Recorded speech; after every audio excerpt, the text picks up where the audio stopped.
All right. Hey, everybody. So I kind of wanted to do this a little bit longer. So basically, I needed to go back and reshoot this because apparently there was a little bit of an issue with the first live stream. But I wanted to go ahead and say that um, right now everything is back working normal as far as I can see. Everything is back to normal. Everything is back to being a-okay. And so the after movie watch along commentary live stream will take place on June 26th at 1 p.m. Eastern Standard Time. I will open up the channel a little bit earlier at, say, around 12:54, 12:53. If anybody wants to kind of like come in and get situated, and I'll be able to do like a last minute checks and everything. But yeah, I'm really looking forward to this, and I kind of wanted to do this to kind of let you guys know that everything is okay and it will still go on as planned, as far as I can see right now. Now, like tomorrow, something could go wrong because tomorrow is when the cable company is supposed to come out and check on everything. But yeah, as of right now, everything is back to normal. Everything is going great. Yeah, for the two people watching this, I needed to go back and reshoot this, and plus I just wanted to do like a longer live stream, just to sort of like interact with you guys a little bit and talk a little bit about this. So yeah, my power actually went out on when was this? No, I was here yesterday. So Saturday was when my power went out, and so when I got to the hotel, I got the big surprise that the after movie was there waiting for me, and that was actually pretty fun. That was actually a pretty nice thing to see. That would actually make me content and actually make me happy. So I was able to rewatch it. That was nice to be able to do that. Now I don't have to rewatch it on digital tomorrow, or I probably will just to sort of see that everything's working. Um, but yeah, that was nice to see that it was actually on digital, and or that it was on that on-demand movies, and so I was able to go back and take another look at it, go back and rewatch it, and kind of do all that. And so yeah, I still really, really, really, really, really, really love the film. I mean, I think there's still a lot to like about it. I don't think that I don't think it's a disaster. I don't think that it deserves to be on anybody's worst of the year list. I've already seen like a couple of people put it on their worst of the year list so far. I don't think that it's there. I don't think that it actually deserves to be on that worst of the year list, because again, I see like all the potential in the world for this movie. I see where okay, this does work. Sure, there are bits and pieces here and there that does not work and will never work no matter what. But but for the most part, I mean, you still have Hero Finds Tiffin and Josephine Langford still knock it out of the park, and they're two very untested actors that essentially had to shoulder the responsibility of carrying the load of this movie, because the film really does rest on these two people. It really does kind of put the entire weight of the film on them, because you don't really give the supporting cast anything really to do. So because they're pretty much like on every scene of the film, like pretty much like every scene of the film is them. And so yeah, I was able to go back and rewatch it. I still have a problem with the bet. I'll still tell you guys that I still have a problem with the bet. I still hate how they did the bet. I can see this film. I saw it 10 times in the theaters, 11 times if you count the hotel viewing. But yeah, the bet still gets me every single time, because again, I get that you're never going to be able to do the controversial stuff from the book. I get that you're never going to be able to do a complete accurate representation from the book. But the fact of the matter is that they could have found something a little bit better. They could have found a common, neutral, middle ground where you could have made both sides happy, where you could have said, okay, we're going to do something that's sort of similar to the book and still gives that emotional impact, that emotional weight to it. But they went in a completely different direction that I never actually bought, because the Harden that they presented in the film, and this is what I noticed with the bet scene, is that the Harden that they presented, I never actually bought that he would actually do that. That they toned him down so much in the movie that I never actually bought that this Harden Scott would ever actually dare himself. Because again, like that's pretty much where they go with the bet in the movie. They don't actually go with the bet where they graphically go in the book, but they go in the completely opposite direction with like, oh, I dare myself, to make her fall in love with me, and then I'll turn it off like that. And so that kind of killed some of the emotional impact of the whole scene. And again, I mean, she's acting her ass off in that scene. Hero's acting his ass off in that scene. But they lost a lot of the impact in that scene because, again, they even toned down Molly. They even toned down the character of Molly because in the book, I mean, she is just twisting that knife. She is just digging that knife in throughout the scene in the book that they even toned her down in the movie. I mean, to the point where if somebody had, taken the spot of Tristan, who in the book, I mean, he pretty much screams, shut the fuck up, like she's had enough, leave her alone. I mean, like at one point, like it goes like that deep, like that knife twisty in the book that again, like somebody feels like they actually have to stand up for her. Like they actually need to kind of pull Molly back and actually try to stop her from, digging this knife in any deeper. Uh, but yeah, in the movie, I actually went with somebody who had never actually seen the book, who never read the book, who did not know one thing about the book. And she had no idea that even the big reveal had happened. Like it did not even compute with her that the big reveal had actually happened because that's how poorly the reveal was done in the movie. Is that when I was kind of like describing, like, well, this is what happened in the book, and this is what they changed it to in the movie. She did not even realize that's what happened.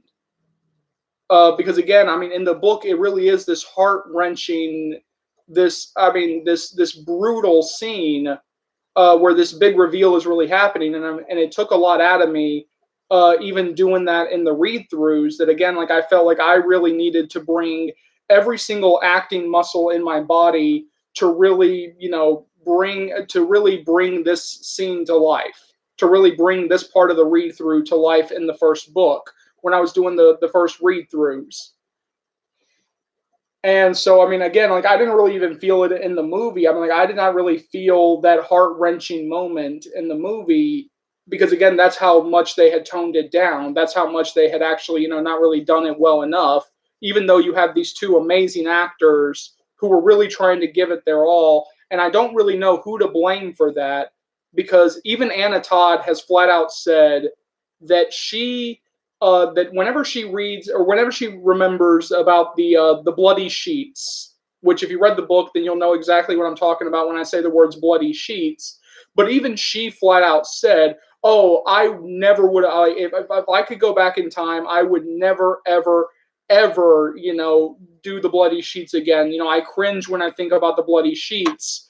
And so anyway, that's what I love about Anna Todd. I mean, but again, because like a lot of people were like, oh, this thing should have gone to Netflix. Oh, this thing should have gone to Hulu. Oh, this thing should have gone to HBO because then we could have gotten a more accurate representation of the book. But it's like, no, there will still be changes made. I mean, as long as Anna Todd's involved in it, there will still be a lot of changes made to the book, to the movie or the TV shows. Because again, even she said, yeah, that bet was never going to make it in, untouched in 2019. A lot of other things that I noticed during my 11th viewing of the movie at the hotel is that it really does move from one scene to the next, to the next, to the next, to the next. Especially now that I know about all the scenes that were cut, all the stuff that was cut from the movie, because it really is like this weird cut from the aquarium scene to the wedding scene, and a lot of us were really expecting that shot in. That series of scenes that were actually in the trailer where you can see these two characters, Tessa and Harding, getting ready for the wedding. He does the whole, you look stunning. I mean, a lot of us were really looking forward to that line in the movie, but it was cut. I mean, it was actually cut, and you can kind of see that there's like a chunk missing. And so that's a problem. I mean, that you can actually see that there's actually a chunk missing in that particular moment. That it's just like this weird cut from like the aquarium to all of a sudden they're walking up the driveway to the parents' house for the wedding. Another relationship that I really miss from the book is again, this is like something where I think that they backed themselves into a corner here. I'm wondering how they're going to do this with After We Collided the movie, is the Tessa and Hardin's dad and stepmother relationship, because in the book she meets the dad and the stepmother uh, pretty much at an earlier point. That again, that even like in the second book, she, when she and Hardin kind of split, she even goes over to the house and kind of stays there for an extended period of time. But again, if they do that in the movie for After We Collided, that's going to make no sense, because again, they've done nothing to set this up. And watching it again, watching it at the hotel without having to worry about making any comments or having to watch it for the commentary or anything, I was really able to see that it's like that I mean, again, I've said this time and time again, that they really did back themselves into a corner with that first movie, because again, they missed so many opportunities to do so many different scenes and so many different relationships. That we talk about the Tessa and Zed relationship. If they try to claim that well, they had a few interactions in the first movie, no, they didn't. Just because they exchanged a couple of words in like one or two scenes, that does not set up this love triangle that will actually sort of permeate the second book, and to a point the third book a little bit, kind of dealing with this love triangle that they have done nothing to set this up. So again, for the second movie, they really are going to have to work hard to really sort of like bring all of this to the forefront, to really sort of really like the second movie is just going to have so much work to do in terms of that, in terms of setting everything up.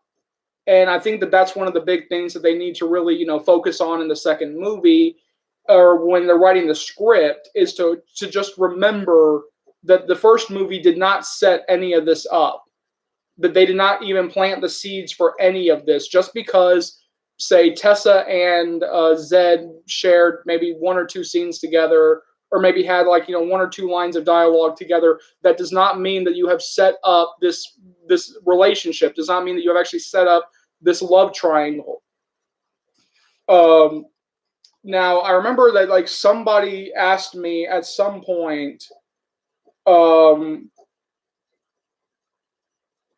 One of the great things that I love about the movie, one of the great things, especially that I love about the ending, where you actually see Hardin and Tessa sitting there at the end of the dock, is that if they want to open up the second movie and sort of like bring it back to the original, to the books, they can kind of do that, because the first movie really does leave that ending ambiguous. It really does leave that final moment ambiguous as to whether or not they're going to get back together, even though we all know that they are. I mean, we know that that's coming no matter what. But it really does kind of like leave this room open to where if they kind of like want to open up the second movie with them sitting on the dock or whatever they do, you can immediately have them kind of like turn to each other and start doing that Hardin and Tessa fighting that we know from the books. If they wanted to do that, if they actually wanted to sit there and do that, they could actually do that.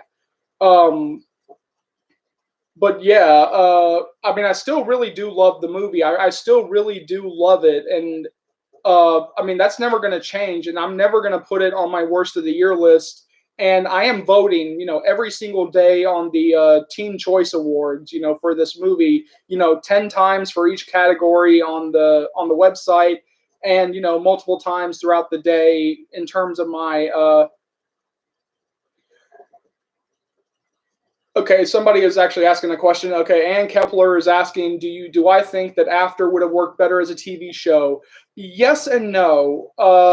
Because when the movie was coming out, and a lot of people were sitting there complaining about the changes, they kept saying like, oh, a TV show could have done it better. Oh, a TV show could have done X, Y, and Z. But changes were always going to happen. But yeah, everything will always work better as a TV show, because again, in a book you have 700-800 pages, and in a movie you only have about 2 hours. But with this film, they even had even shorter than 2 hours to get through all of this. I would have preferred a longer movie. TV shows don't necessarily make it better.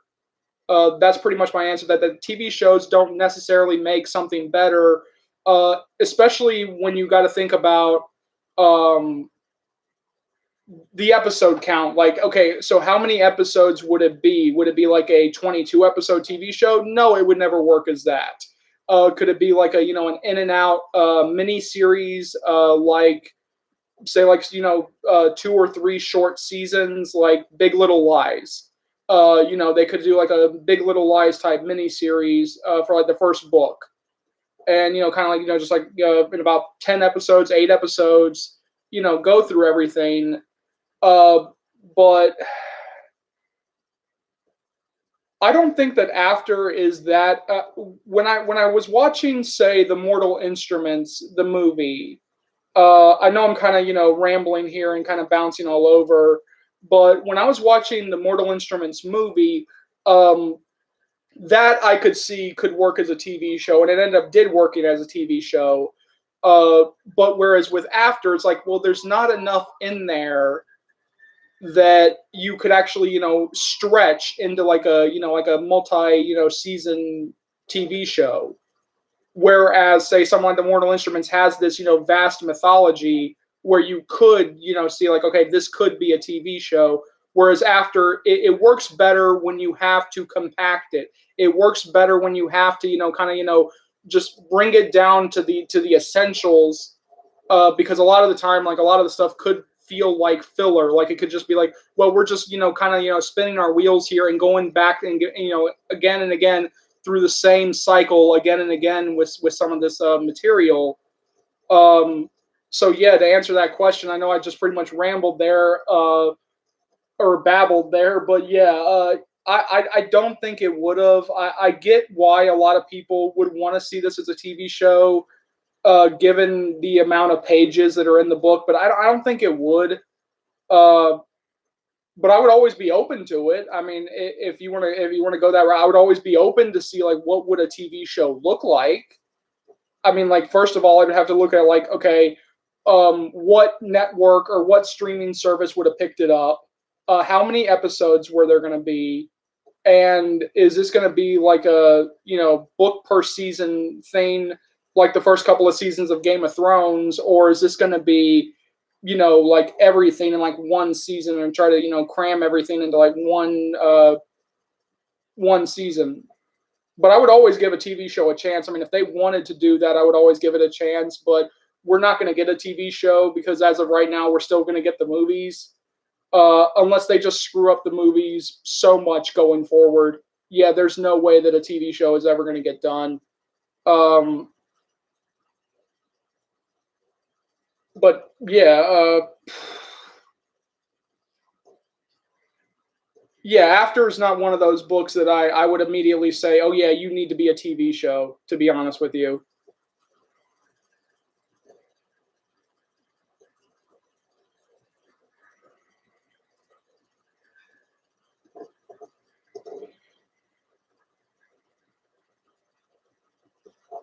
But I mean, like, I don't think that I don't think it needs to be one, but I could see, yeah, it could work. I mean, because again, as a fan, you want everything to be in the material. You want everything to be in the medium that they decide to do.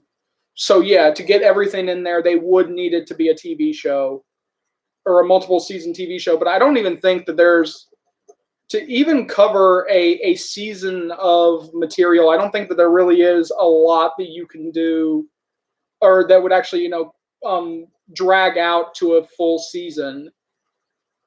Whether it be 10 episodes, 8 episodes, or whatever. I mean, I don't think that there, because again, it's like so many things in the book. It's just repeating itself. As much as I love the book, I got to tap out in a minute. Like it is sort of like repeating itself, and some of the stuff that it does. That yeah, that I don't think they have enough material for a TV show.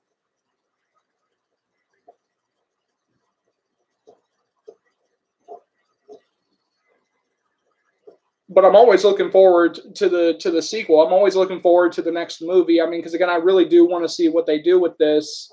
I just hope that they take the time to really work through this. I hope that they really take the time to write the script and sort of like all like on a big dartboard or like on a big whiteboard, they could just write down, okay, this is where we went wrong in the first movie. This is all the stuff that we did not do in the first movie, and just kind of like just put all that stuff up on the board to kind of remind themselves, okay, we did not set up the Tessa Zed relationship.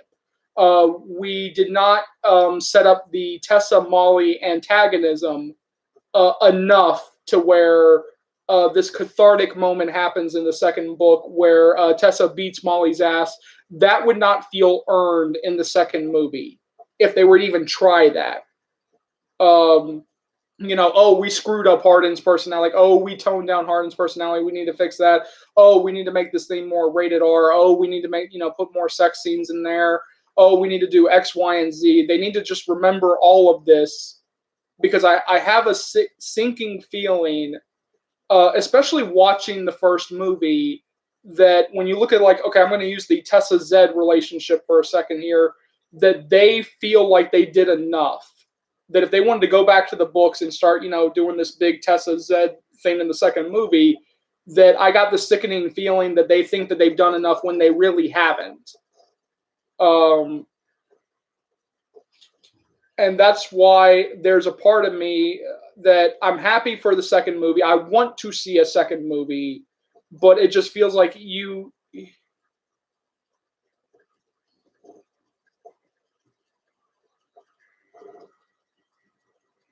All right, Ann Kapler saying, I hope they don't ruin the next movie. She was so disappointed when she found a lot of the scenes from the trailer were changed in the movie or cut out. Yeah, and I think I've said this in other videos, but here's a little insider. I'll say it again. Here's a little insider baseball.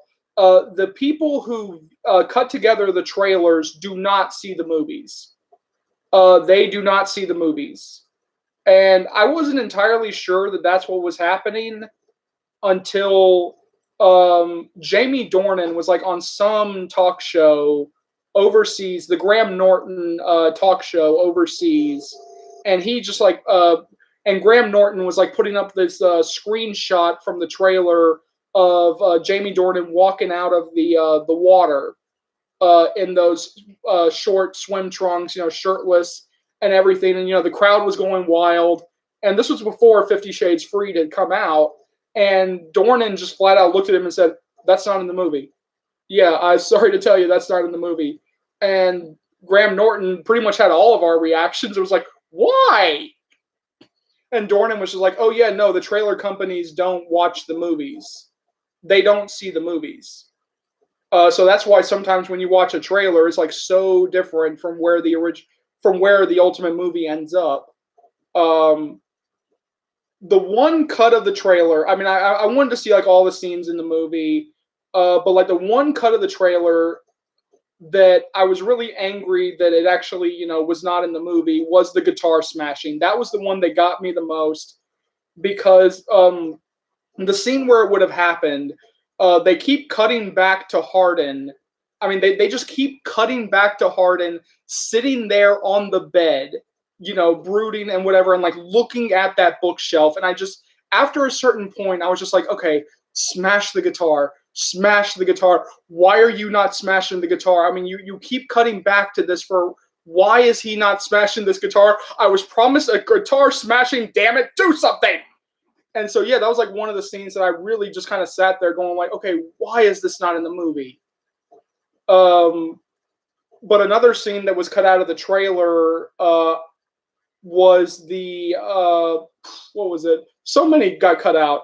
But yeah, the where Tessa is talking to Ken Scott, played by the wonderful Peter Gallagher, who I'm rewatching the OC, and I'm just sitting here crying that they did not use him more in the movie. But he says to her at some point in the trailer, like, "Oh, it's about Hardin." And that's a scene where I was just sitting there, where by the end of the movie, or by like the second or third time that I saw it, I was just sitting there like, where would this scene have gone? I mean, in terms of the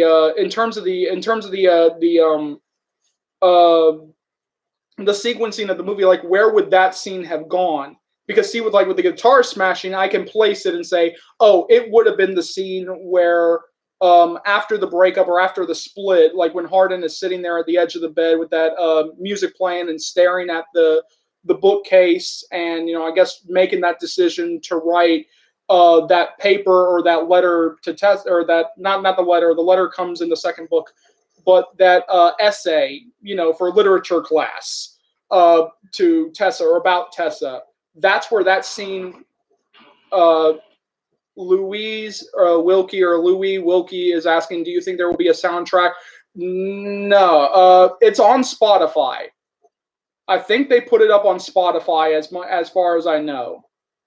But will we actually get like a physical CD or physical media? No, I think we have long passed that, and the studio really screwed us. The studio, we really got screwed with the first one, so we kind of got to stop thinking that we're gonna get like a soundtrack or anything, because I think that we did. I think they did put out something on Spotify, if I'm not mistaken, because I remember seeing something on Twitter a while back, that even Anna Todd even said, well, here's the soundtrack like on Spotify or something.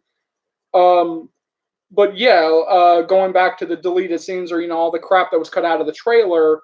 Um, the thing is that, like, with the discussion between Tessa and Ken Scott, played by Peter Gallagher, I could not see where that could have gone into the movie. I do not see where that scene could have fit into the movie. Whereas the guitar smashing I can fit, the wedding, the pre-wedding sequence I can fit, the scene where Hardin is grabbing the Wuthering Heights book from Tessa, when she first finds his room, that I can place. Like, every other scene I can place, but the Tessa and Ken Scott scene I cannot place for the life of me. I could not tell where that scene would have went. Uh, but yeah, I mean, I mean, I know I feel like a broken record here, but yeah, I hated the guitar smashing, getting lost, because it felt so much like a stupid cut of, like, oh no, this is too violent. Like, oh my god, no, we cannot, show this man smashing a guitar, because, oh, that's too violent. It's like, really? Are you kidding me? But that's the thought that went through my head when I saw that the guitar smashing was cut. Is that, like, oh, somebody said, like, oh, this is too violent. We can't actually show him, doing something violent, or we can't like, oh, that would be too violent. And I was just sitting there like, but a couple of scenes back, or like about an hour ago, you showed him getting into a fight with Jace, or you showed him kind of starting some shit with Jace at the bonfire, and Jace kind of getting on top of him, punching, and it was like, well, you showed that, and that's even more violent. So, yeah. But yeah, I hated all the scenes that were cut. The trailer felt like it was a completely different movie, to be honest with you. Again, going back to the fact that these trailer companies don't even watch the movies, is that the trailer felt like it was cut from a completely different movie that we never got and will probably never get.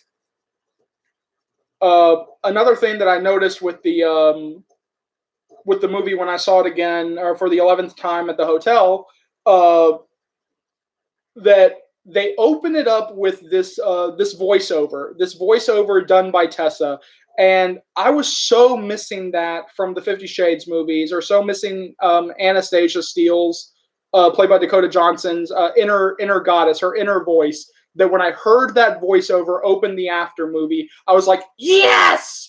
Yeah, you're not going to lose her voice this time. Yes, we're going to get to hear a voiceover. Ah, crap! You're not. You're just going to do this in the opening scene, aren't you? It's not coming back, is it? Not coming back, is it? Nope. Nope. You didn't come back. Okay. Which again made it feel like, I mean, it was just randomly placed in there, and I'm even wondering if there's like a different cut of the movie where the voiceover was actually more prominent throughout the film and not just in that opening scene, because it did not even come back in the end. I mean, I was half expecting it to come back in the end scene somehow, but no, we got Hardin's voiceover doing that essay that he had to turn into the class. And again, I've said it before, I'll say it again.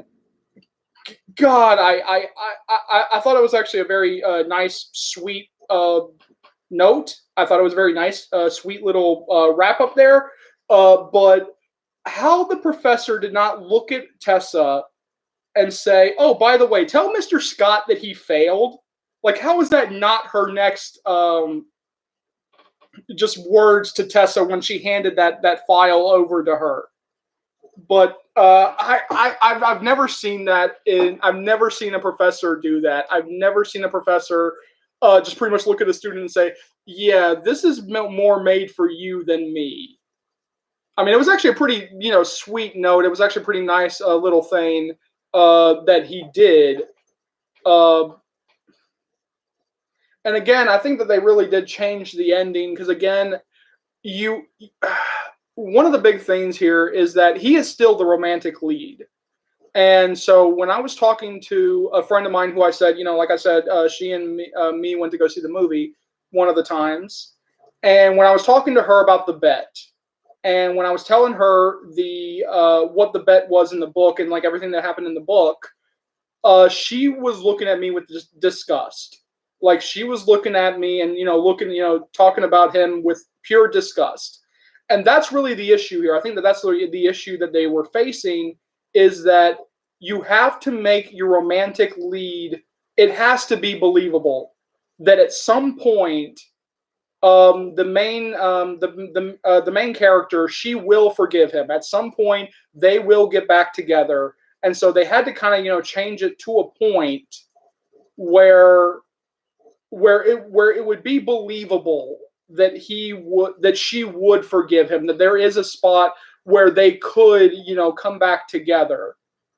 But again, I will always say that there is a common middle ground between the controversial ain't never going to happen way that they did it in the book and the what the hell was that supposed to be ending of the movie, or the bet that they did in the movie, or the dare that they did in the movie. Because again, I'm going to keep repeating this until it actually clicks to me that this actually makes sense. But again, he dares himself. He dares himself that I'm going to make her fall in love with me and then I'll turn it off like that. I mean, I want to know who approved of that. I want to know who thought that that was a good idea. I want to know that what test audience, because again, they talked about. Okay, I'm gonna warn you guys here that with these comments, that now that I know how to hide comments or how to delete comments, I will do that. So let's keep this positive. Let's keep this normal, because now that I know how to do this, all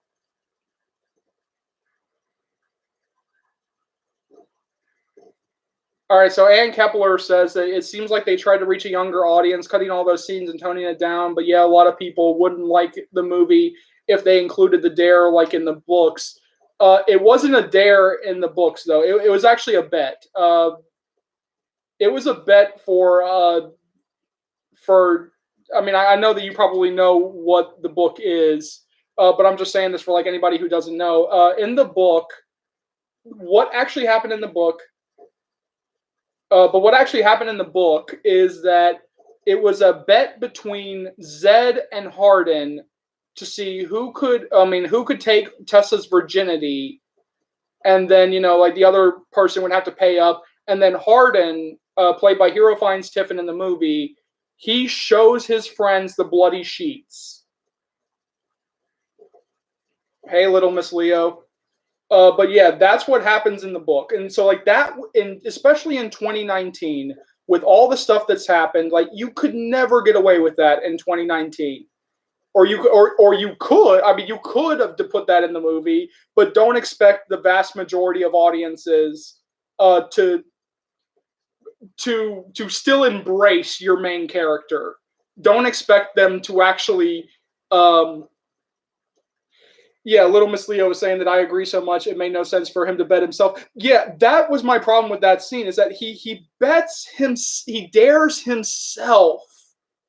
That I could understand that I would truly understand if somebody else had dared him to at least sort of, kind of bring the others in the group back in on this.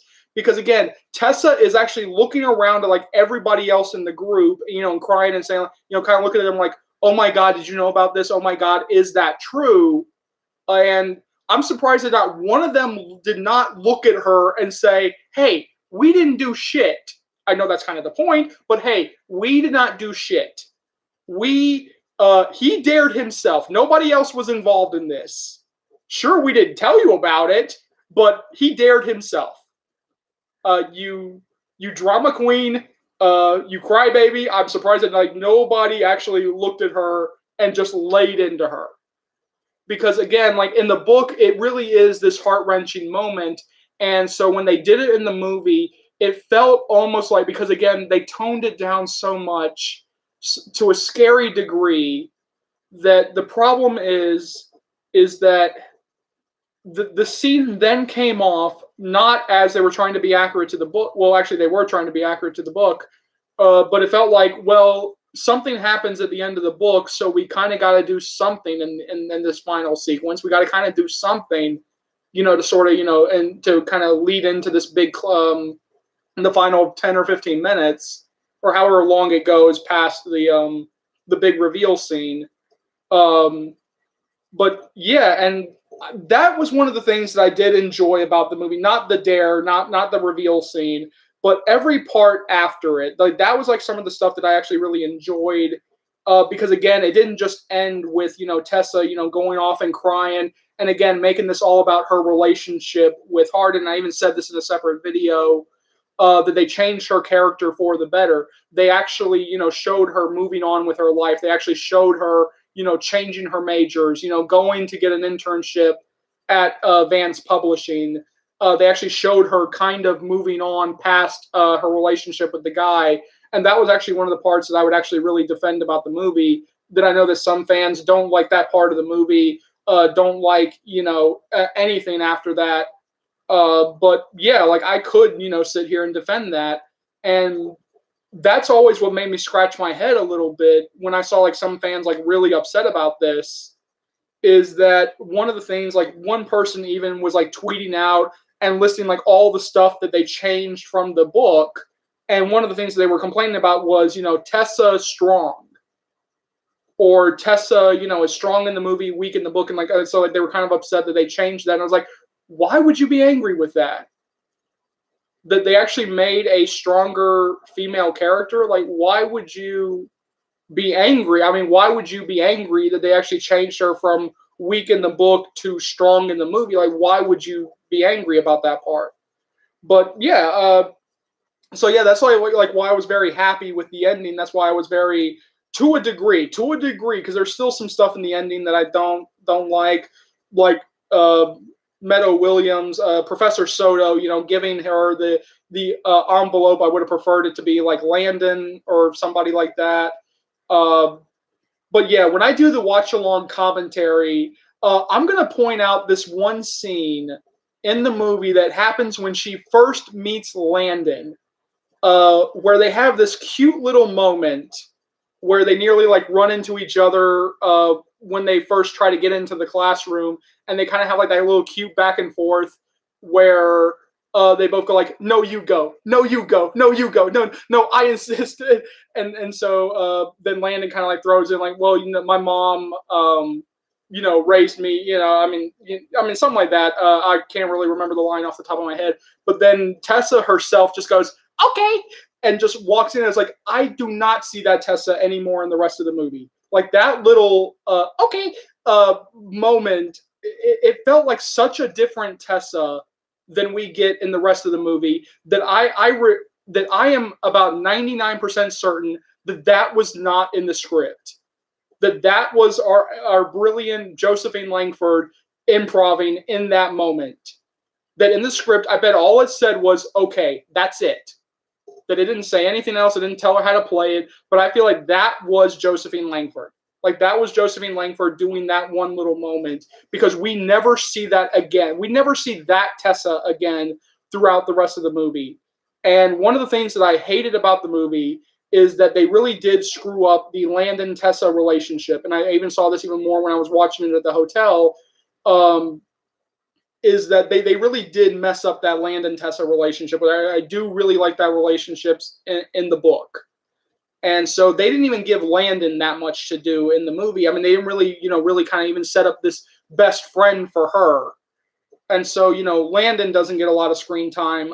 Zed doesn't get a lot of screen. I mean, these other relationships that she has doesn't get a lot of screen time to actually set these up.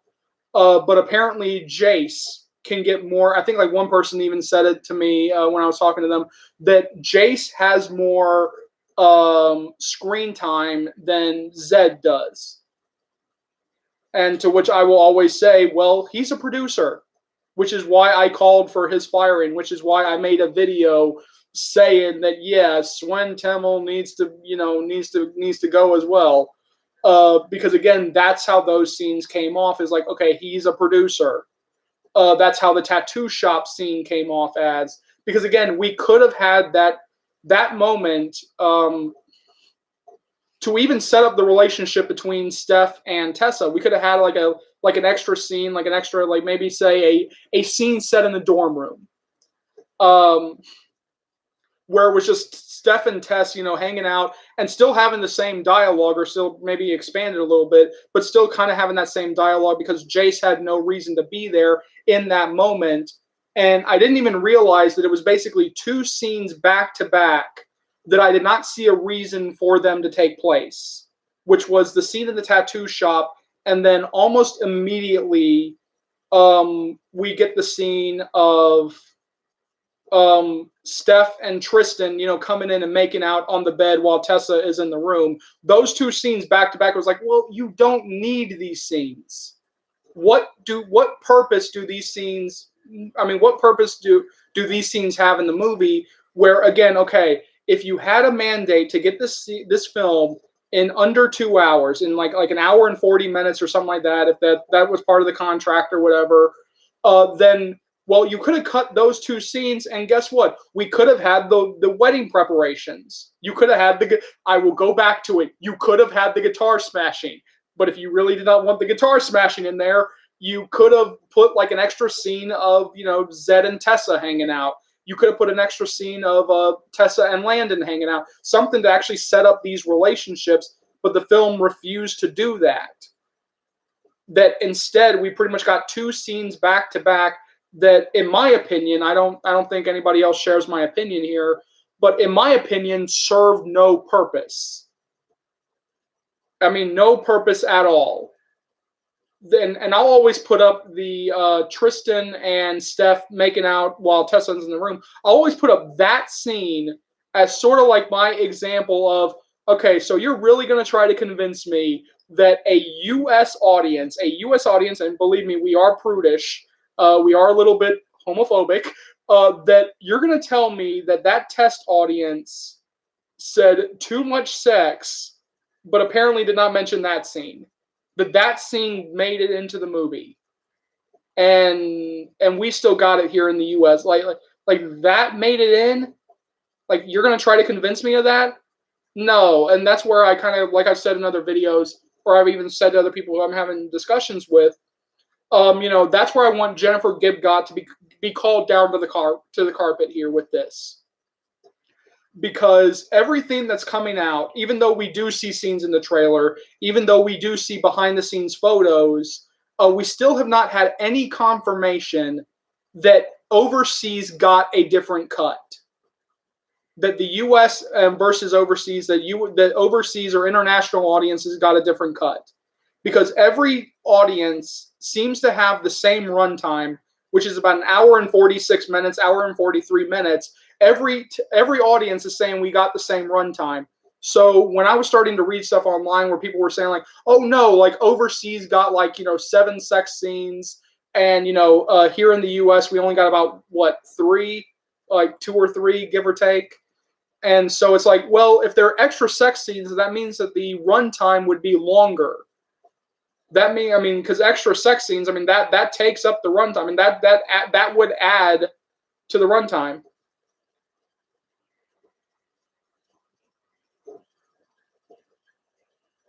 Oh, I know that Jace is not the tattoo person in the book. I know that much. But for some reason, he was the tattoo person in the movie. and they even set this weird. Oh, let me talk about what I'm reacting to here. Okay, so Louise Wilkie, I hope I'm saying your name right. Uh, Jace is saying is that Jace is not the tattoo person in the book. Don't remember the name. They don't go there till the end of book 2 and started book 3 when her dad showed up. Yeah. So yeah, that's what I was just reacting to there. Yeah. Oh no, I know that Jace is not the tattoo person.